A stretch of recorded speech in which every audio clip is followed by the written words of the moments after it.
Если тормозит YouTube, по ссылке в описании мы собрали способы, как ускорить. Я тут на канале все время говорю, что война, которую затеял Путин, безумная, бессмысленная и ужасно глупая. И, конечно, я в первую очередь имею в виду потерю огромного количества человеческих жизней, разрушенные города, семьи и судьбы. Но мне иногда возражают. Мол, мир суров, побеждает в нем сильный, и ты со своей либеральной мягкотелостью не понимаешь, что в конце этого тяжелого пути нас, в смысле Россию, ждет вознаграждение.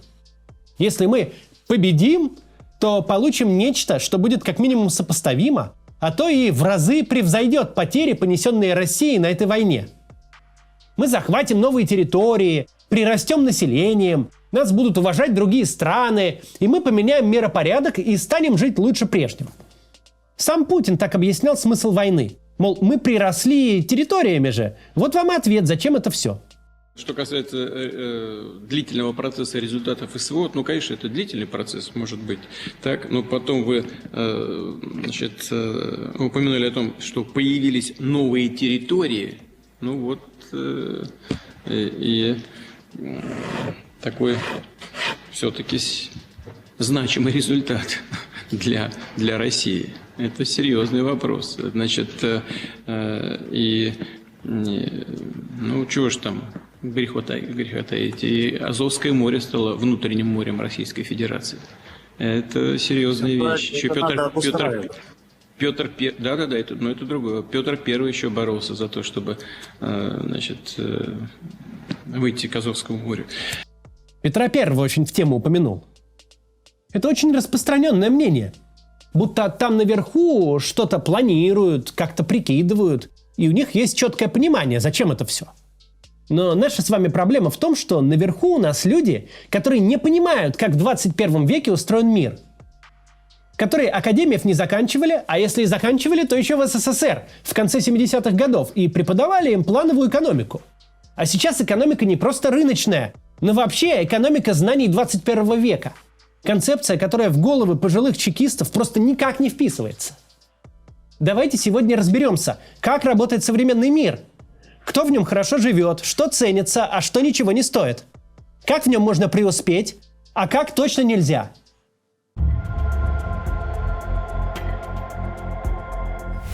Помимо прочих гипотез относительно природы великого снижения преступности по всему миру, есть также предположение, что многие классические виды преступлений, которые были с человечеством всю историю, утратили смысл. Например, всю дорогу существовал классический гоп-стоп. Подкараулить прохожего в темном углу, настучать по физиономии на всякий случай и забрать ценные вещи. Если вы задумаетесь, то сразу поймете, почему сейчас с этим проблема. У современного человека все меньше и меньше остается того, чем можно поживиться. В карманах людей все меньше материальных ценностей. Что у современного человека в бумажнике? Пропуск на работу, водительское удостоверение, пара банковских карточек и в лучшем случае несколько тысяч рублей на мелкие расходы. Если раньше злоумышленник видел жирного гуся, какого-то очень хорошо одетого человека, то он почти наверняка мог обнаружить у того кошелек с котлетой наличных. Сейчас все наши материальные активы существуют внутри телефонов. В телефоне может быть целое состояние, прямой доступ к счетам и биржам на миллионы долларов. Только их физически нельзя отобрать. Эти миллионы долларов не бриллианты, запаянные внутрь корпуса телефона. Их оттуда не выковырить. Они существуют внутри приложений, доступных только владельцу. Попав в руки злоумышленника, современный телефон превращается в набор запчастей.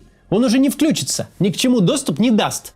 Если раньше с жертвы ограбления можно было снять настоящие физические активы, наличные, золото, бриллианты, дорогую одежду, то сейчас у долларового миллионера из имущества при себе будет iPhone и Apple Watch. И даже если вы с него снимете дорогие кроссовки, то даром они никому не нужны в поношенном виде. Аналогично с квартирными кражами. Крайне маловероятно, что, вломившись в квартиру миллионера, вы наткнетесь на такого олдскульного гражданина, который деньги пачками в сейфах хранит. Скорее всего, денег в квартире миллионера будет не больше, чем у школьной учительницы. Курьеру дать чаевых. Современное богатство не сундуки с наличными, золотом, чеками на предъявителя, не антиквариат и ювелирка, которые можно взять в руки и отнести в ломбард, чем быстро окупить свое преступление. Современное богатство – это чисто абстракция. Какие-то циферки в базах данных на далеких серверах, где они превращаются из биткоинов в доллары, из долларов в акции, из акций в какую-то инвестиционную недвижимость, которую владелец никогда не увидит. Именно потому, что материальные ценности перестали быть физическими, преступность стала перетекать из разного рода грабежей к разному роду мошенничеству. Потому что единственный способ завладеть активами, которые по определению не могут быть унесены в руках, это убедить владельца отдать их по собственной воле. Так теперь устроен весь мир. Стало очень сложно и чаще невозможно что-то захватить силой. Это касается не только повседневной жизни, но и отношений между государствами. Раньше, когда войны были осмысленным коммерческим предприятием, все работало проще пареной репы.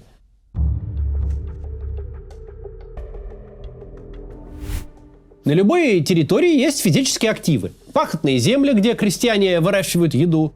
И часть этой еды новая власть забирает себе в качестве налогов. Леса с ценным деревом и пушным зверем, реки, по которым идут торговые пути, где водится рыба, золотые прииски, шахты с янтарем, залежи соли и других ценных минералов. Все активы, существовавшие до зрелой промышленной эпохи, были очень простыми и понятными, такие, которые можно забрать и заставить на себя работать.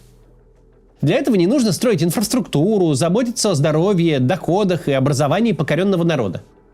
Все просто как гоп-стоп. Пункт 1. Конкистадоры приплывают в Америку. Пункт 2. Устраивают локальный геноцид местного населения. Пункт 3. В Испанию уплывают галеоны с золотом. Потом вы берете часть этого золота, немножко платите африканским вождям, покупаете у них соплеменников, обращаете их в рабов, поплотнее набиваете в корабли и вывозите в ту же Америку, чтобы крафтить всякие ценные ресурсы колониальной эпохи. Сахар, кофе и табак. Которые вывозите в Европу и продаете со сверхприбылью.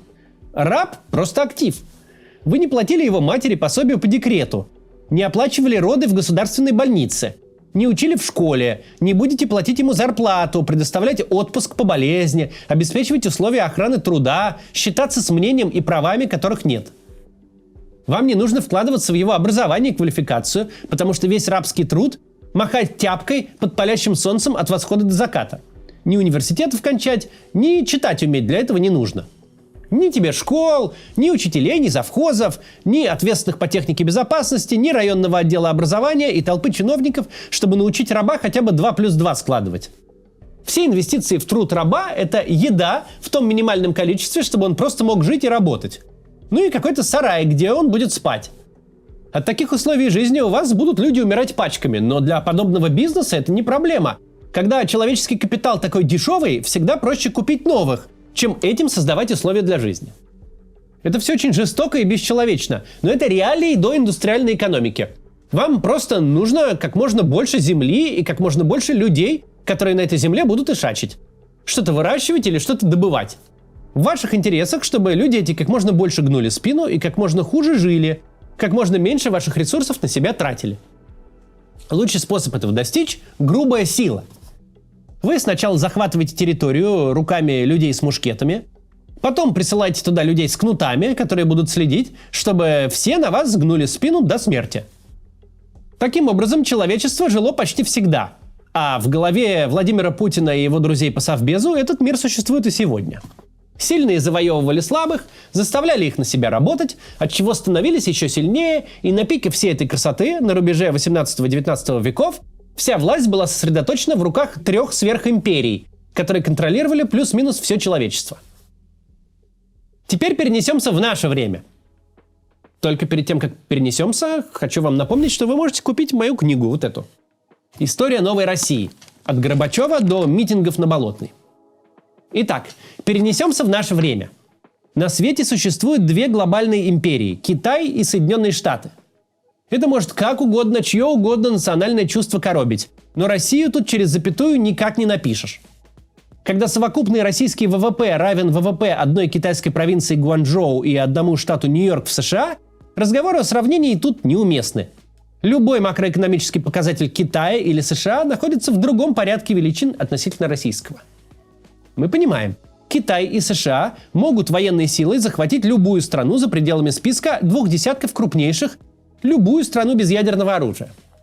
США благодаря своей подавляющей технологической мощи, а Китай потому что легко мобилизует пару десятков миллионов человек, а против лома нет приема.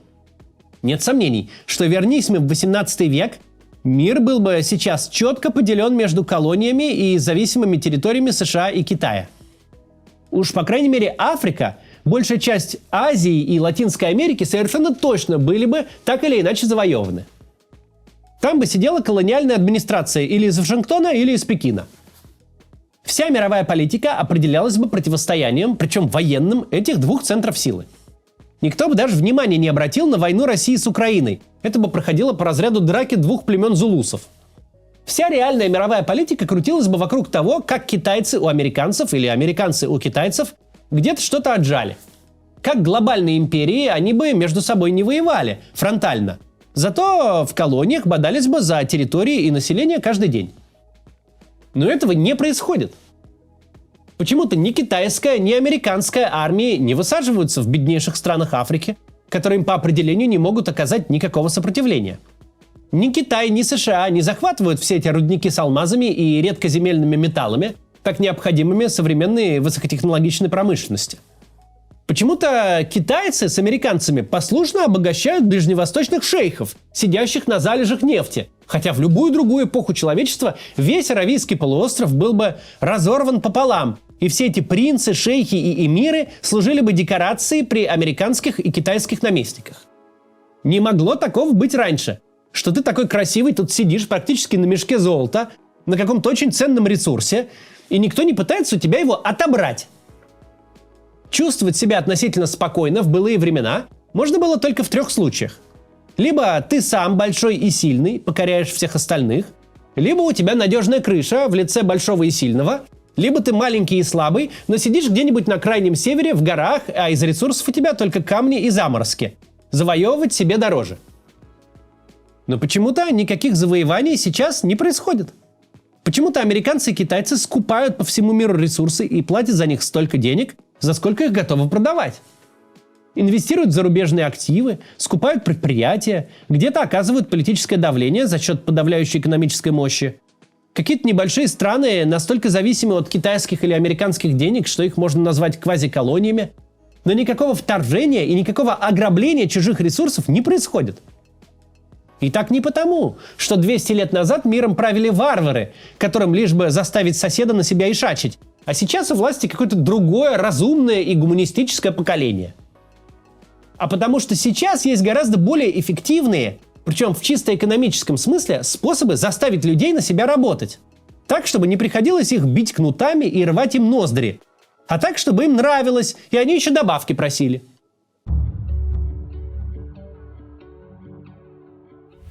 Как сегодня страны заставляют остальных на себя ишачить? Они производят универсальные ценности, которые все хотят по умолчанию. Самый простой пример – кино. Продукты массовой культуры, кино, сериалы, музыка устроены таким образом, что финальная продажа единицы продукции конечному потребителю ничего не стоит для компаний, которые продают. Каждый зритель, который заплатил за билет в кино, не приобрел никакой физической сущности. Он заплатил за право присутствовать в зале во время сеанса. Это не принесло никому никаких дополнительных издержек. Половину от своего билета он заплатил кинотеатру, который худо-бедно, но хоть как-то заморочился. Организовал помещение, отопление, электричество, проектор, персонал и все прочее. Другую половину он заплатил напрямую студии-правообладателю, которая дала кинотеатру право показывать свой фильм. Абсолютное большинство фильмов в мировом прокате сегодня американские. Голливуд собирает больше денег, чем киноиндустрии других стран вместе взятые. Мы с вами помним, деньги – это эквивалент труда. Мы кому-то принесли своим трудом пользу, этот кто-то дал нам взамен деньги, которые мы меняем у кинотеатра на право посидеть в кресле и посмотреть фильм. Типичная цена билета в кино в обычный день начинается примерно с $10, половину из которых получает правообладатель. $10 же – это типичная часовая зарплата для не слишком квалифицированного труда в среднеразвитых странах, вроде большей части Восточной Европы, например. Это значит, что польский грузчик полчаса гнул спину, собирал палеты, загружал фуру только для того, чтобы американская студия разрешила ему посмотреть кино, чтобы отдать ей $5. Без надзирателей, без трупов, кровищи, политических рисков, без всего. Польский грузчик работал полчаса на американскую экономику только потому, что американское государство создало такую среду, где снимаются фильмы, которые все хотят смотреть. А что если этот грузчик ходит в кино раз в месяц со всей семьей, женой и 2 детьми, например? 12 раз в год, вчетвером, это 48 билетов. Выходит, 24 часа в году грузчик работал в поте лица только за право смотреть с семьей американские фильмы. Американская студия понесла $0 издержек за то, что они пришли в кинотеатр, а получила эквивалент его труда за 3 полные рабочие смены. А есть ли у этого грузчика подписка на Netflix? Скорее всего, есть. Сколько стоит базовая подписка на Netflix в Польше? $8 в месяц, $96 в год, которые почти целиком, исключая местные налоги, получает американская компания. Сколько американский Netflix тратит на то, чтобы поставлять польскому грузчику свои фильмы и сериалы? Можно смеха ради посчитать расходы на сервера и трафик, но вообще-то будем честны, это практически ноль. За $0 американская компания даже за вычетом всех местных налогов получает эквивалент труда грузчика как минимум за 8 часов. Целый рабочий день в году поляк работает на американцев просто так. Spotify, YouTube, подписка на Amazon и покупки на андроиде. Наш абстрактный польский грузчик отдает многие часы, дни, возможно, недели своего труда напрямую американским компаниям. Просто чтобы ему было чем заняться после работы и куда сходить с семьей. Все эти деньги уезжают в Америку. Да, американская корпорация потратит что-то на создание фильма, заплатит актерам, потратит деньги на то, чтобы был удобный сайт с доступом из Польши. Что-то, и очень немалая часть, уйдет напрямую американскому государству в виде налогов со всего этого дела. Но в целом, если свести всю конструкцию к самой простой формуле, мы получаем польского рабочего, который добровольно, безо всякого принуждения, работает на американцев. И таких сейчас полмира. А может ли Америка захватить Польшу? Чисто физически, почему бы и нет? США – главный союзник Польши. И если этот союзник, который больше по населению в 10 раз, а по экономике в 30, решит вдруг напасть и оккупировать, то не очень понятно, как Польша сможет сопротивляться и кто придет к ней на помощь. Это будет стоить очень много денег и много крови. Но в конечном итоге, возможно, наш грузчик будет порабощен США, и его заставят работать на благо оккупанта. Но зачем? Сейчас США в отношениях с этим грузчиком являются чистыми выгодоприобретателями. Они его не учат, не лечат, не сторожат ему общественную безопасность, не строят ему общественный транспорт, он у них не бунтует, не протестует, с ним нет никаких политических проблем, не голосует в конце концов. Он просто трудится, а потом берет эквивалент своего польского труда и отдает его Америке. Мало того, если США нападет на Польшу и ценой огромных потерь и разрушений все-таки поработит нашего грузчика, то он после этого ведь Netflix смотреть уже не будет. И в кино на американский фильм с семьей не пойдет. Скорее всего, он вместо этого пойдет в польскую армию и будет отбиваться от внешних захватчиков. Будет либо убит, и тогда точно никакого билета в кино больше не купит, либо попадет в плен, и там его нужно будет кормить и содержать, вместо того, чтобы получать его деньги за походы в кино с семьей. Либо грузчик этот выживет и будет Америку ненавидеть. Не то что на американский фильм, он английский язык-то постарается забыть, и детям своим, и внукам передаст, что от американцев, которые напали на Польшу и разрушили его жизнь, стоит держаться подальше, а по возможности лучше им вредить.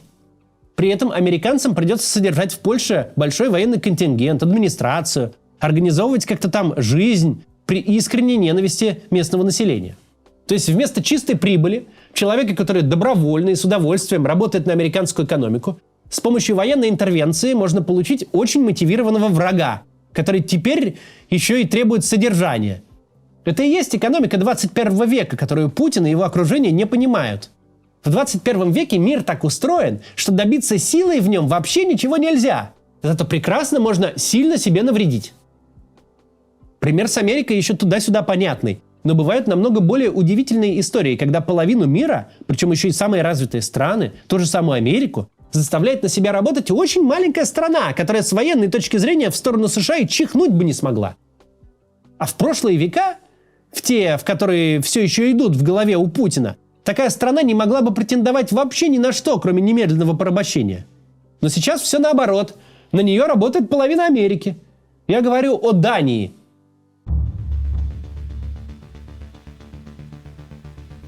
Вы наверняка как минимум что-то слышали о препарате Оземпик. Изначально созданный как лекарство для диабетиков, этот датский препарат стал мировым хитом в сфере похудения. Сначала на препарат этот подсел примерно весь Голливуд, а затем, когда люди увидели эффект, с которым не поспоришь, увидели, как звезды кино и шоу-бизнеса худеют на глазах, Оземпик стал хитом уже всемирным. Его продажи – это что-то поразительное. В 2023 году его продали на 11,5 миллиардов долларов. Причем 60% из них, 7 миллиардов, пришлись на продажи в Соединенных Штатах. Прогноз до 2029 года – рост продаж до 18,5 миллиардов. Может показаться, что это не так много. На фоне оборотов какого-нибудь Apple десяток миллиардов – не вот те сумма. Но есть важный нюанс. Сливки с этих продаж получает датская компания. Платит она налоги в Дании и находится в Дании. Дания – это страна с населением в 6 миллионов человек, с совокупным ВВП в 400 миллиардов долларов.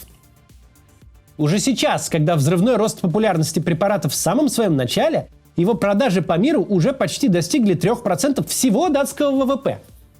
Один препарат, который в производстве не стоит почти ничего, как любое массовое лекарство, приносит небольшой стране деньги в макроэкономическом масштабе.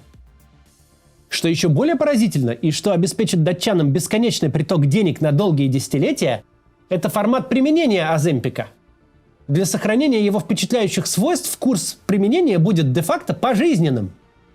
Чем больше миллиардов гигантская Америка платит Дании прямо сейчас, тем больше миллиардов будет платить в будущем. Американцы, которые просто хотят хорошо выглядеть, будут напрямую работать на датчан. Сколько работать? 7,5 миллиардов долларов поделим на среднюю почасовую оплату труда в Соединенных Штатах – $35. Получаем 214 миллионов часов. Это 26 миллионов рабочих дней по 8 часов. Еще разделим на 260 рабочих дней в году и получаем 103 тысячи рабочих лет. Выходит, теперь 103 тысячи американцев будут работать на Данию. И цифра эта будет только расти. То есть продажи Оземпика в США – это как если бы у Дании, которую не каждый американец с первого раза найдет на карте, в США был бы собственный город-колония на 100 тысяч взрослых работоспособных людей, которые бы работали только на датчан. Почему так получилось? Если коротко, у Дании высокое качество образования, страна производит много квалифицированных людей, способных разработать и продать штуку, в которой будет нуждаться весь мир. В Дании развитая политическая система с независимым правосудием. У Дании хорошая репутация и такая предсказуемость будущего, что там может существовать подобный бизнес, в котором годами и десятилетиями нужно вкладывать в исследование препарата, рассчитывая, что в конечном итоге разработка принесет миллиарды. Чтобы вкладывать гигантские суммы в технологические бизнесы, которые будут требовать многолетних инвестиций, а затем заставят весь мир работать на своих разработчиков, инвестор должен верить не только в идею своей разработки, но и в саму страну. Он должен верить, что его инвестиции не приберут к рукам местные силовики. Должен верить, что его бизнес завтра не окажется вне закона. Он должен верить, что государство в принципе не будет совершать идиотских самоубийственных поступков, не решит вдруг заняться войной с соседями и не получит в ответ на это международную изоляцию и запрет любого сотрудничества в области высоких технологий. Суммируем сказанное. Главный актив сегодняшнего государства для завоевания мира не армия, а репутация. Репутация страны, с которой можно в долгосрочной перспективе иметь дело. Культура на экспорт, фильмы и музыка, технологии, лекарства, сервисы. Все, за что люди будут платить десятилетиями, все, что станет частью образа жизни и от чего будет никуда не деться, подобное нельзя открыть за месяц как пиццерию и окупить за год как автосервис. Все это требует долгосрочных отношений с государством. И главная инвестиция, на которую современное государство должно быть способно, это инвестиция в собственную репутацию. Сегодня мир завоевывают и заставляют всех на себя работать те, с кем можно иметь дело. Все остальное не имеет значения. Даже номинальный рост экономики в моменте. Вы можете показывать любой рост на любых рынках, но если есть риск, что вы завтра войну развяжете, никто не вложит в вас десятки миллионов, которые через 20 лет могут стать десятками миллиардов. В вас будут вкладывать, причем и свои граждане, и чужие, но иначе. Не с целью заработать когда-то в далеком будущем и сделать из вас тех, кто будет собирать оброк со всего мира, а с целью обогатиться здесь и сейчас, максимально быстро уводя капиталы в какую-то адекватную юрисдикцию. Например, в Данию. С такой моделью, когда в вашей стране можно только быстро заработать и сбежать, пока не отжали, у вас никогда не появится свой кусок мирового пирога, который раньше империи делили огнем и мечом, а сейчас тем, что продают продукты, услуги и технологии, без которых не прожить. И это экономика 21 века. Это концепция, которая не настолько проста для понимания. Люди, склонные рационализировать чужие поступки, будут против нее протестовать. Ведь не может же путинская война быть настолько нелепой, настолько вредной для нас. Не может же она быть просто войной ради войны. Наверняка же в ней есть хоть какой-то, пусть злодейский, но рациональный смысл. Захват новых территорий, предприятий, пахотных земель хотя бы. Но нет. Нет никакой рациональности. До 2014 года Яндекс держал до половины поиска в украинском интернете, а ВКонтакте был там главной соцсетью. И вот это было рационально. Украинцы добровольно отдавали эквивалент своего труда на благо нашей экономики и наших граждан. Касалось это далеко не только Яндекса и ВКонтакте. Сериалы, фильмы, книги, даже блогеры – все это активно потребляли жители стран бывшего СССР, которым наши продукты были близки и понятны. Все, что есть сейчас, это разрушенные территории, с которых сбежали все, кто смог, а кто не смог, по понятным причинам к оккупантам не лояльны. Сегодняшняя война не просто в моменте приносит сплошной убыток, но у нее в принципе нет никакой перспективы и никакой точки, где она бы могла начать приносить пользу. Это предприятие, вне зависимости от того, сколько оно продлится и чем закончится, не способно принести ничего. В 21 веке войну вообще нельзя выиграть. Затеяв ее, можно только проиграть. И да, страна, с которой ты воюешь, может тоже проиграть. Может даже больше тебя. Вот только победы от этого не случится. Даже если представить себе, что украинская оборона рухнула, и Путин занял все территории, которые включил в Российскую Конституцию, победы все равно никакой не будет. Победа в том понимании, что ты что-то выиграл, что твоя страна что-то приобрела. Приобретает она только руины, которые нужно очень задорого отстраивать, и пенсионеров, которые ненавидят ее за то, что испортила им жизнь. Самый лучший исход, который мог быть в голове у Путина с экономической точки зрения, выглядит так. Получить кусок территории, который никто и никогда не признает, с населением, которое тебя ненавидит. Но ты не обратил его в рабство и заставил работать на свою экономику, как во времена Петра. Ты ему платишь пенсии и пособия. При этом ни о какой репутации, инвестициях, вложениях в человеческий капитал в России теперь и речи идти не может. Наш человеческий капитал, вместо того, чтобы учиться в университете и наш Оземпик изготавливать, или хотя бы сериалы снимать, на войне воюет и пытается захватить очередные руины села. Жители того села могли бы подписаться на кинотеатр ОККО и посмотреть наши сериалы. Да не будут, потому что в лучшем случае они сидят беженцами в Польше и ненавидят нас совершенно искренней ненавистью. Да, в современном мире страны все так же делят общемировой пирог и борются за сферу влияния. Но до пожилых чекистов никогда не дойдет, что это работает теперь не так, не войной. И не потому, что люди стали гуманнее и разлюбили воевать, а по той же причине, почему из моды вышли кражи. Бессмысленно воровать iPhone у миллионера. Настолько же бессмысленно отжимать кусок чужой территории. То и другое представляет ценность только в руках владельца. От людей, затащивших нашу страну в эту огромную яму, часто можно услышать очень пафосные слова про спасение России, вставание с колен, суверенитет и уважение в мире.